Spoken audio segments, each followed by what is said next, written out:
everyone. This is David Stark from WatcherPass.com, your website for movie news, reviews, interviews, deals, and recommendations. Today, we're joined by Rob Savage, the director of Shudder's brand new found footage Zoom-based horror movie Host. Rob is joining us over Zoom, so we're fingers crossed. I've got my candles, but we've got some holy water and maybe a crucifix somewhere just in case. You know, I want to make sure that nothing happens. But Rob, how are you doing? I'm doing good. How are you? I'm doing well. I was glad to see some new content and especially a new movie that felt so very timely. So, was the movie conceived of before quarantine, or just kind of as a result of all the free time you now had? No, it just came out of sheer boredom. It was me and all of my friends happen to work in the film industry anyway. So I was hanging around with all these people, these actors and VFX people and producers. We were hanging around on Zoom anyway, and we just got to talking about the fact that at some point somebody was going to do a Zoom movie, and if not us, who? So we started to think about what we could bring to the table. And I think one of the kind of light bulb moments when we started out was the realization that even though we had to do everything remotely and I had to do everything from my living room, we could access anyone with an internet connection to help us out. So we were able to draw in all these people who were sitting idle at home, whose jobs had been cancelled, to come and help us out and make this more hopefully than people expected from a Zoom movie. Yeah, and that was one thing that I was really impressed with. I mean, obviously there were limitations with making a Zoom movie, but the effects were really good. I can't imagine what your actors had to go through to make some of those effects happen. So, can you go through the process of, especially some of the stuff where people were pulled in different directions or lifted up? Like, how did you go about doing that remotely? Well, the first thing we did is we got together, and me and the producers, we got a list together, all the cool people that we knew who were just sitting at home twiddling their thumbs. And we basically wrote the script around who we had access to. So we knew that we had a house full of stunt people with a stunt supervisor, so that everyone legally who you need to perform these crazy stunts living under one roof, so we could do stunts under lockdown. We had another guy who could do pyrotechnic effects, so we decided to blow some stuff up. We had another guy who made us these little kind of remote control pusher things so we can make cupboards explode. And we basically started from necessity and kind of worked the script from there. And I think that kind of helped us really work within the confines of what we could achieve, rather than shooting too high or too low. Yeah, that's really smart. I mean, a movie like this where you kind of don't get to really meet with people, you really have to plan it out. So that sounds like a good process given the circumstances. Yeah. And And also, there's a lot of stuff in there. There's a lot of stuff without going into spoilers, there's a lot of stuff in there where we've used some kind of clever hidden edits as well. So there's a lot of stuff where you'll spot that will go from the face of a real actor, and then we'll go to their point of view, and then something crazy will happen to them. And so what we did is we went to our stunt house and we sent them the right costume, and we found stunt people who were the same build as the actors, and we were able to find these invisible cut points so that it looks like these crazy things have happened to our actors, but actually their house is made up of 4 or 5 different houses where different people live who can do different things. And then we put it together into a sequence that feels cohesive.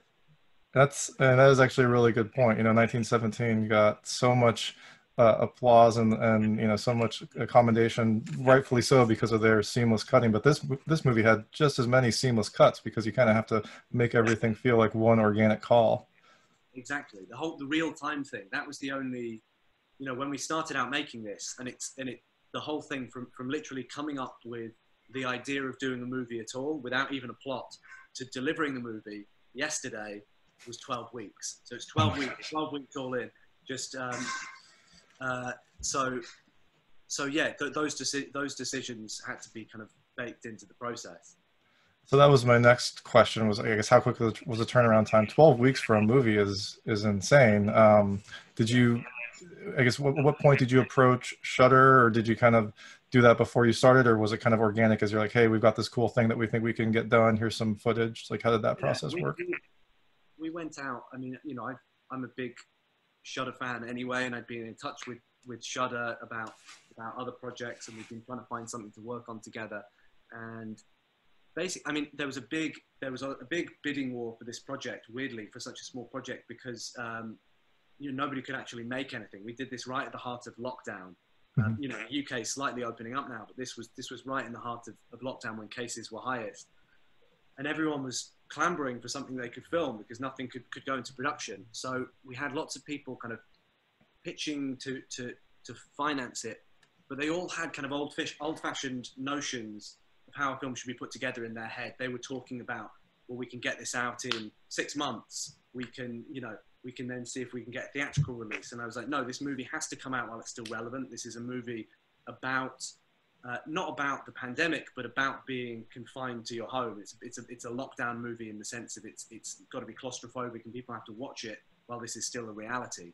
So Shudder immediately got on board with that. I basically pitched them.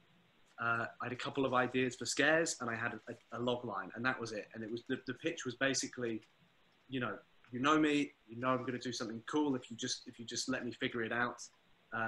Please trust me. And fortunately, they gave us a lot of creative freedom to go and figure this out as we were going along, because it was such a learning process. Every day we were coming up against something, and it was like, oh, I never even thought that would be an issue. How do we do that? I can't actually go and move things with my hands. I can't do anything that I would usually do. It's all got to be through communication. That's such a good point about how it has to be relevant. One of the things I really liked about this movie, you see it sometimes in TV, but usually not in movies, is everything felt so timely. Like you had, the coffee comment was really fantastic. A lot of the references to the lockdown were really, they're things that people are dealing with right now. So that's one of the things I just loved about this film is like it's a window, it's a paranormal window, but it's a window into our current life. Yeah, and that was it. And I think the balance we were trying to hit with it is we wanted it to touch upon things that everyone was going through, but we wanted it so that if you were to be browsing through Shudder a year from now, 2 years from now, you could put it on and you could still have a good time with it just as a horror movie. Yeah. So we didn't want to lean too much into the pandemic stuff.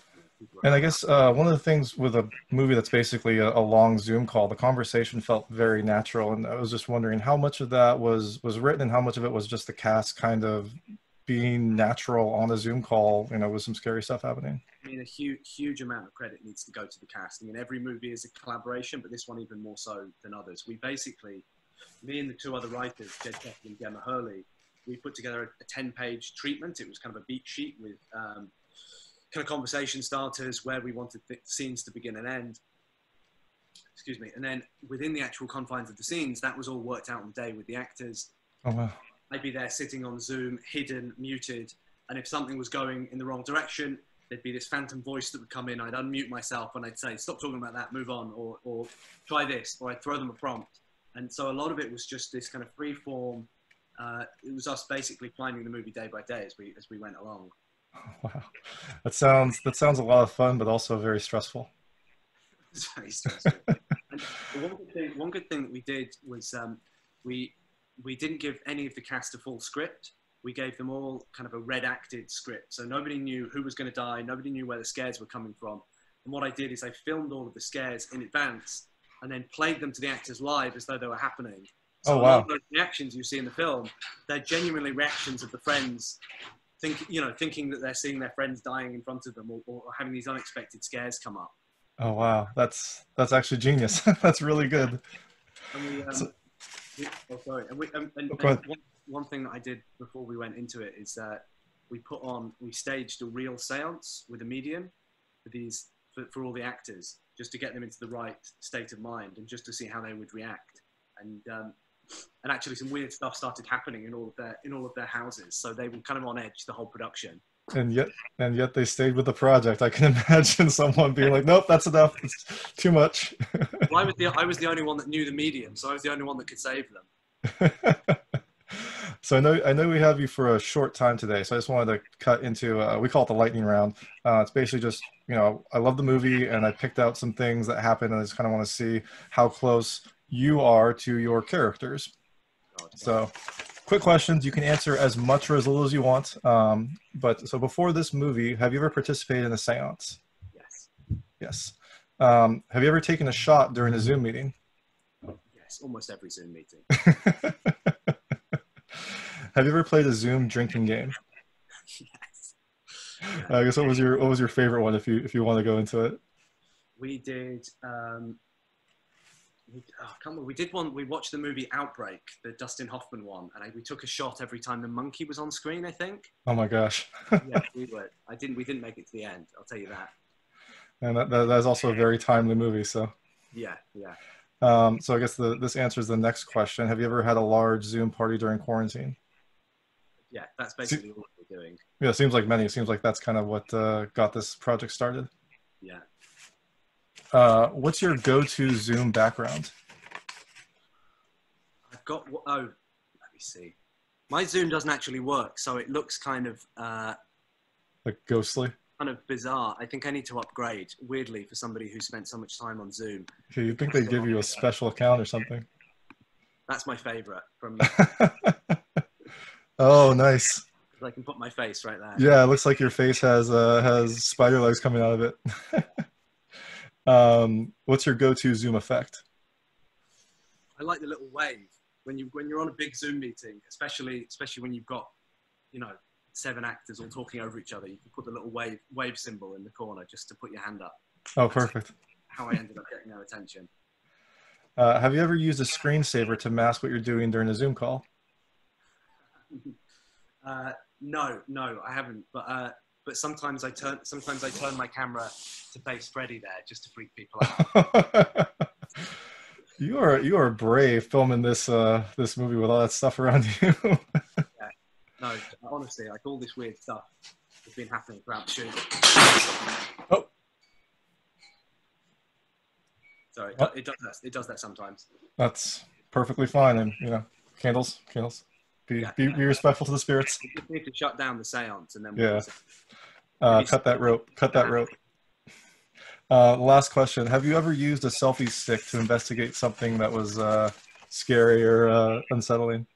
I don't own a selfie stick. I'm very happy to say. That was one of my favorite scenes. Is when you pulled it out. 'Cause I'm like, that is very clever, and that's a really good idea. Oh, great. So I guess one last question before you go. I mean, I really liked it, and I liked that this came out so timely and the turnaround was so quick. I guess when are we going to get host 2 or the next meeting? I assume it'll come soon, right? Hey, I'm up for it. I'd love to do it, and if people enjoy this one, we've got plenty more ideas. Like I said, the whole world suddenly opens up when you start thinking in these terms. So, there's much more I can think to do with it. So I'd love to. Well, it seems like we're heading towards another lockdown, unfortunately. So maybe you'll have the time and the opportunity and the mental energy to do it soon. Yeah, hopefully once I've had a bit of a sleep. I guess not hopefully, but if we're going to be locked down, at least we're going to have some interesting stuff to watch. So. Exactly. Awesome. Well, thank you so much for joining us. I know you have a hard stop, so I just wanted to really talk to you about this movie. It was just a lot of fun to see, and it was just such a refreshing surprise to have come out, so quickly during the quarantine. So thanks so much for supporting it and getting the word out. It really, really does mean a lot. Awesome. Thank you. Thank you. Yes, take care. Take care. Thanks for watching, everyone. That was our interview with Rob Savage, the director of Shudder's brand new Zoom-based found footage horror movie Host. It's a scary movie. It's timely. It deals with the quarantine and things that I think a lot of people are dealing with all over the world. So it's a really wonderful way to spend your night, and you might want to turn some lights on, but it should give you a brand new appreciation for what you can do during the quarantine.